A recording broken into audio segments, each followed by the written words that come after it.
Praise the lord. దేవునికి మహిమ కలుగును గాక. ఇంతవరకు వాక్ విత్ జీసస్ యూట్యూబ్ ప్రేక్షకులందరికీ నా ధన్యవాదాలు తెలియజేస్తున్నాను.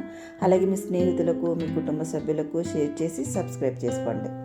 యెహోవా దక్షిణ హస్తము మహోన్నతమాయను, యెహోవా దక్షిణ హస్తము సాహస కార్యములు చేయును. కీర్తనలు 118:16. ఆపదలు, విపత్తులు ఎప్పుడు చెప్పురావు.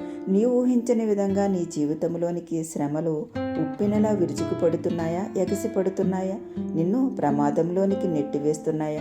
అటువంటి పరిస్థితిలో నిన్ను ఆదుకున్నది, ఆదరించింది ఆయన హస్తమే కదా.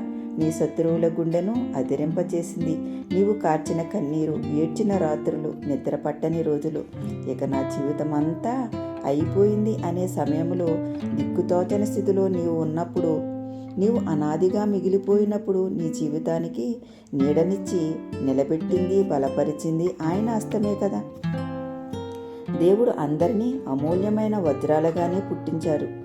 ఎవరైతే అరుగుతారో వారే ప్రకాశిస్తున్నారు, అరగని వారు మరుగున పడిపోతున్నారు. మరి నీకు శ్రమ ఒకదాని తర్వాత ఒకటి వస్తున్నాయని భయపడకు. ఆయన హస్తము నీకు ఇప్పుడు, ఎప్పుడు, ఎల్లప్పుడూ, సదాకాలము తోడుగా ఉంటుంది. మరి ఈ కొద్ది మాటలు దీవించి ఆశీర్వదించి మన హృదయంలో ఫలింపచేయునుగాక. ఆమెన్.